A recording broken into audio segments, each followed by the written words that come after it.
Sure. Sunny, like I have started learning VNPL from VBC. I want to make a micro agency next. My question is, do I need to join bootcamp for this, or just go to incubator to partner with seniors to for hands-on experience? देखिए, मैंने अभी किसी का comment में जवाब दिया था कि इनक्यूबेटर ज्वाइन करना और एफएफएल बूटकैम्प एफएफएल में फ़र्क क्या है असल में? वो फ़र्क आप लोगों को समझना बहुत ज़रूरी है। उसकी वजह ये है कि एक शख्स वो वीबीसी उसके हाथ में है। तो हमने उसको कहा चलो बेटा जाओ 4 पैसे कमा के दिखाओ। उसको 20x मेहनत करनी पड़ती है, 20 गुना ज़्यादा मेहनत करनी पड़ती है उस शख्स के मुकाबले में जो बूटकैम्प का स्टूडेंट है। उसके मुकाबले में उसको 20 गुना ज़्यादा मेहनत करनी पड़ रही है। तो बूटकैम्प का स्टूडेंट 20 गुना मेहनत नहीं करता। क्यों? टैग। अब वो टैग की वजह से या तो उसको दुम्बा मिल रहा है, कोई क्लाइंट मिल रहा है, कोई स्पॉन्सरशिप मिल रही है। सब बूटकैम्प पीएल के स्टूडेंट्स को, 1 टू 1 वालों को, सबको मैंने डंडा दिया हुआ है कि पहले आपने एफएफएल के स्टूडेंट को हायर करना, बूटकैम्प वाले को $200 पर मंथ पे हायर करो। इससे प्रोडक्ट हंटिंग का काम करवा लो, एफबीए होलसेल का अकाउंट करवा लो, इससे इन्फ्लुएंसर मार्केटिंग करवा लो, इससे सोर्सिंग लॉजिस्टिक्स करवा लो। तो बूटकैम्प एफएफएल के जो स्टूडेंट्स हैं उनको बोटियां मिले जा रही हैं, हर जगह से मिल जाती हैं। मेहनत 20x करनी नहीं पड़ती उनको। वीबीसी वाला बेचारा लाखों लोगों के क्राउड में बैठा हुआ, उसको 20 गुना ज्यादा मेहनत करनी पड़ रही है।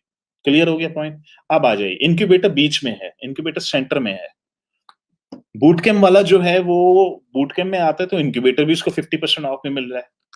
उसको case based study based training जो सीनियर बूटकैम्प के स्टूडेंट्स करवा रहे हैं वो भी फ्री में ले रहा है। तो उसको इतना कुछ मिल जाता है कि वो उसके चांसेस सक्सेस के बहुत हाई हैं और उसकी एफर्ट जो है वो बहुत कम है। अच्छा, अब आइए इस तरफ बीच में इनक्यूबेटर वाला जो है वो बूटकैम्प वाले के मुकाबले में कोई 7 गुना ज्यादा मेहनत करनी पड़ेगी उसको। 7 गुना, समझ रफली मैंने कैलकुलेट किया था, उसको 7x मेहनत ज्यादा करनी पड़ती है। नहीं, मैंने जो कैलकुलेशन निकाली थी वो 3x, सॉरी 3x थी। हाँ, 3 गुना ज्यादा मेहनत करनी पड़ती है बूट कैंप वाले के मुकाबले में, जबकि वीबीसी वाले को 20 गुना ज्यादा मेहनत करनी पड़ती है बूट कैंप वाले के मुकाबले में। तो ये बस एक्स फॉर्मूला समझ लें। क्यों? क्योंकि इंक्यूबेटर वाला जो है उसको भी अपॉर्चुनिटीज मिल रही हैं, लेकिन बूट कैंप वाले को ऑफकोर्स सबसे ज्यादा मिल रही होती हैं। तो इंक्यूबेटर वाले को माहौल मिल रहा है, क्लाइंट्स मिल रहे हैं, अपॉर्चुनिटीज नजर आ रही हैं, कहीं ना कहीं वो भी बोटियां बना लेता है अपनी, लेकिन बूट कैंप वाले से जरा कम होगी। अब आ जाइए, मैंने इसका एक और जवाब दिया था। मैंने कहा था कि बूट वीबीसी एक नालायक बूट कैंप के स्टूडेंट को बिठा देते हैं बूट कैंप के अंदर, 6 महीने के बाद परफॉर्मेंस देखते हैं तो पता लगा उसने 1 टका नहीं बनाया, जबकि वीबीसी एक शिकरे के हाथ में थी, पता लगा $2000 बना रहा है महीने का फ्री वीबीसी से। अब ये है इंसानों की अपनी एबिलिटीज। एक इंसान की अपनी सलाहियत भी तो है ना, उसका अपना दिमाग, उसकी अपनी इंटेलिजेंस, उसकी अपनी एबिलिटीज, उसको भी तो कंसिडर करना है ना हम लोगों ने। तो अब आइए इस पूरे इकोसिस्टम को जरा नंबर्स लगा के देख लेते हैं। पूरे इकोसिस्टम पे नंबर लगाते हैं। इकोसिस्टम में बहुत बड़ा, आप कहते हैं मैं एवरेज इंटेलेक्ट का इंसान हूं, तो मेरी बोटी बनाने के चांसेस इंक्यूबेटर में जाने से बढ़ रहे हैं, यस और नो? 7x, 7 गुना ज्यादा बढ़ रहे हैं वीबीसी वाले के मुकाबले में। बूटकैम्प वाले के मुकाबले में नहीं, लेकिन वीबीसी वाले के मुकाबले 7 गुना चांस बढ़ गया आपका पैसे कमाने का, कोई बोटी छोटी बनाने का, कुछ ना कुछ निकलेगा आपके लिए। बूटकैम्प वाले के पास उससे भी ज्यादा हाई चांस है। अब आपके ऊपर है।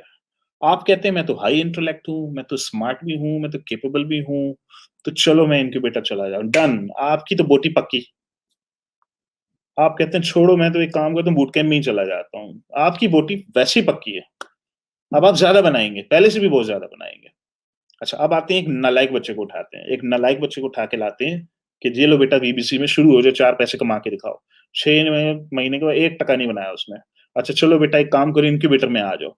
इनक्यूबेटर में आने के बाद उसको लीड्स तो मिलनी शुरू हो गई, लेकिन मटीरियलाइज नहीं कर पा रहा बेचारा, नहीं कर पा रहा, बस वो एवरेज ही है बेचारा। अच्छा चलो बेटा अब आओ, आप बूट कैंप के अंदर आ जाओ। बूट कैंप में आने के बाद अब उधर बूट कैंप वालों में तो पीएल वालों को या दूसरे स्टूडेंट्स को चूंकि डंडा मिला हुआ है कि जी अपने बंदे पहले हायर करो। अब इस बेचारे को कोई ना कहीं मिल ही जाएगा, एक आध क्लाइंट $200 का मिल गया, बस।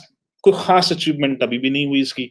ऐसा नहीं है कि वो $2000 महीने का बना रहा है, बेचारे को बस 2 क्लाइंट मिल गए, 300-400 डॉलर महीने का बना रहा है भाई। ये इसने बड़ा तीर मारा जी इस बंदे ने।